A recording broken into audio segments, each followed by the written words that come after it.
अस्सलाम वालेकुम एवरीवन। पहले तो मैं आपको दिखा देती हूँ मेरा आज का प्लानर।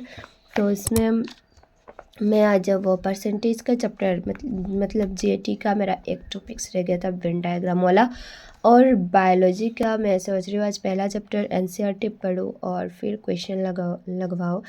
और देन जीएटी का मैं आज सोच रही हूँ कि न्यू चैप्टर स्टार्ट करना है प्रॉफिट एंड लॉस का, चाहे 1 पार्ट हो या 2 पार्ट, मतलब 2 पार्ट, जितना मैं कवर अप कर सकूँगी। और करंट अफेयर्स, जो कि करंट अफेयर्स का मुझे मेरे पास एक बुक है, उसमें से मैं स्टेट स्कीम्स वाला करने वाली हूँ। तो बाकी देखते हैं। तो जैसे कि मैंने आपने लास्ट वीडियो में कहा था कि आज मैं जीएटी का नंबर सिस्टम चैप्टर करूँगी, तो गाइस मैं तो मेरे नाइट सेशन में करने वाली थी, पर मैं अपनी डिविजिबिलिटी रूल्स तक ही कर पाई।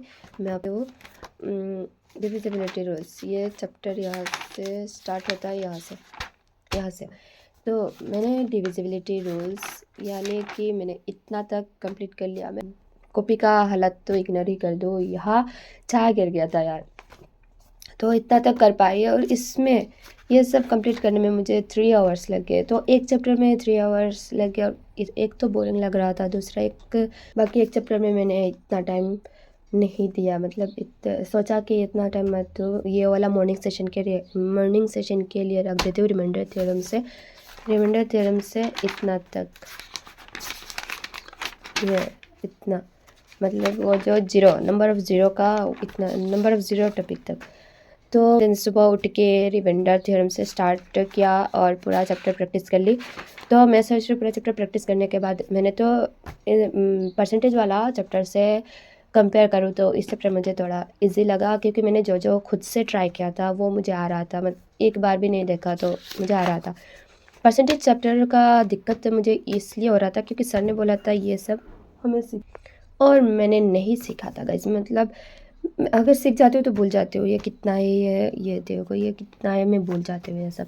तो मैं फिर और एक दिन रिवाइज करूँगी तो हो जाएगा। ये चैप्टर इजी है, मतलब थोड़ा सा कंफ्यूज हो जाती हूँ कि कौन सा क्वेश्चन में कौन सा कंसेप्ट लगाऊँ, इसलिए मेरा गलती होता है ज़्यादा। और परसेंटेज का बताओ तो परसेंटेज का मेरा वो वाला मैंने पहले ही बताया था शायद। परसेंटेज का मेरा वेन डायग्राम जो है, वेन डायग्राम का टॉपिक मेरा रह गया था। तो मैं और एक बात बताना भूल गई कि जैसे परसेंटेज चैप्टर में सर ने एसएससी का और सीयूईटी का पीवाईक्यूज बहुत सारा करवाए थे, तो इसी तरह नंबर सिस्टम में भी सर ने एसएससी के पीवाईक्यूज और सीयूईटी के पीवाईक्यूज भी करवाए थे सर ने। तो शायद इसलिए मुझे इसे लगा, ये चैप्टर इजी लगा मुझे। तो आप लोगों ने मेरे प्रीवियस वीडियो में देखा होगा कि मैंने केमिस्ट्री के पहला चैप्टर इनऑर्गेनिक का, जो कि डीएनए ब्लॉक, स्टार्ट किया था लेक्चर 1, और अभी तो सारा बाकी है। और मैं आज केमिस्ट्री का नहीं करने वाली हूँ। मैंने आप लोगों ने तो देखा होगा कि अगर टाइम मिलेगा तो मैं बाद में देखती हूँ, सोचती हूँ अगर मन है तो। और वैसे भी तो फास्टिंग में आप लोग अभी थोड़ा सा समझ ही सकते हैं।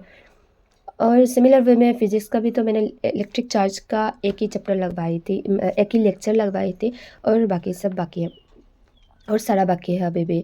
और मैंने आज सोचा कि जीएटी को ऐसा डिवाइड कर लेती हूँ, मतलब जीएटी का इतना बड़ा सिलेबस है, इतना वास्ट सिलेबस है कि सारा अगर एक साथ करने लग जाओ तो कुछ भी नहीं होगा। तो मैंने सोचा कि सबको डिवाइड कर देते हैं। जीएटी को मैंने डिवाइड कर दिया, पहले क्वांटी यानी कि मैथ्स कंप्लीट करूँगी मंजिल सीरीज़ से मैं कर रही हूँ जीएटी, और फिर रीजनिंग, और फिर current affairs and then GK GS. और जीटी का तो सिलेबस बहुत ज़्यादा बस्ट सिलेबस है, और अगर सारा एक साथ करने लग जाओ तो समझ ही सकते हो मेरा हालत क्या होगा। एंड वैसे भी मैं इतने पढ़ने वालों से तो हूँ नहीं। और आज सोच रही हूँ मैं जीटी का तो एक क्लास करूँगी, वेन डायग्राम कंप्लीट करके जीटी का प्रॉफिट एंड लॉस पार्ट 1 ही सही लेकिन करूँगी मैं। तो जीटी का क्लास कंप्लीट करके फिर मैं एनसीईआरटी का ये वाला चैप्टर, तो एनसीईआरटी का मैंने सेक्सुअल रिप्रोडक्शन ये वाला चैप्टर मैंने पढ़ लिया है, मैंने पढ़ा है इतना तक। तो अभी इतना तक पढ़ लिया है, आउट रीडिंग डिवाइसेस तक। तो बाद में पढ़ने के बाद मैं एक बुक से, मतलब जो कि मैं अभी नहीं दिखाऊंगी, तो उस बुक से मैं क्वेश्चन प्रैक्टिस करूँगी, और क्वेश्चन प्रैक्टिस करने के बाद फिर देखते हैं क्या होता है। और आज ही मेरा ये सब मैं कंप्लीट करूँगी दिन में देखते हैं स्टेट स्कीम्स। और मेरा करंट स्टेट स्कीम्स में वो करने वाली थी। सो अभी मैंने स्टेट गवर्नमेंट स्कीम्स वाला मेरा सीखना हो गया है। ये वाला मैंने इतना तक तो एक पेज ही था, तो मैंने सोचा कि छोटा है, इसमें तो इतना बुक तो देख रहे हो कितना छोटा है, लेकिन सीखने जाओ तो यार देखो इतना छोटा छोटा करके बहुत ज़्यादा। अगर कोई पूरा सीख जाए तो क्या बताओ उसको पूरा आ जाएगा। तो मैंने ये चैप्टर कंप्लीट कर लिया, ये इतना तक, मतलब स्टेट गवर्नमेंट स्कीम्स मैंने कंप्लीट कर लिया है। और सब कुछ कंप्लीट करने के बाद मेरा तो करंट अफेयर्स कंप्लीट हो गया, बाकी मेरा क्लास लगाने को बाकी है और देखा जाता है क्लास लगाने के। ये देखो गाइस इतना 38 चैप्टर्स कंप्लीट करने हैं और बाद में देखते हैं। तो ये ऐसे करके मेरा वीडियो ख़त्म हुआ। मिलते हैं नेक्स्ट ब्लॉग में डे 3 में, और मैं तो ये क्लास कर लूँगी। क्लास करने के बाद मैं डे 3 में अपडेट कर दूँगी कि मैंने ये वाला क्लास किया है कि नहीं, कौन सा वाला प्रॉफिट एंड लॉस चैप्टर उठाया है कि नहीं। अगर टाइम मिले तो मैं सोच रही हूँ कि केमिस्ट्री का सोल्यूशन चैप्टर मैंने कर लिया है ऑलरेडी, तो सोल्यूशन चैप्टर मैं रिवाइज़ करूँगी। और इलेक्ट्रोकेमिस्ट्री कर लिया तो इलेक्ट्रोकेमिस्ट्री तो नहीं करूँगी आज, क्योंकि ज़्यादा बर्डन हो जाएगा। केमिस्ट्री का 2 चैप्टर एक सब्जेक्ट ज़्यादा पढ़ने से मेरा दिमाग घूम जाता है। तो सोल्यूशन मुझे कंपैरेटिवली थोड़ा ईजी लगता है, यानी फिजिकल थोड़ा ईजी लगता है बोल सकते हो। तो मैं सोच रही हूँ सोल्यूशन आज कर लूँगी, वैसे भी तो संडे ही है।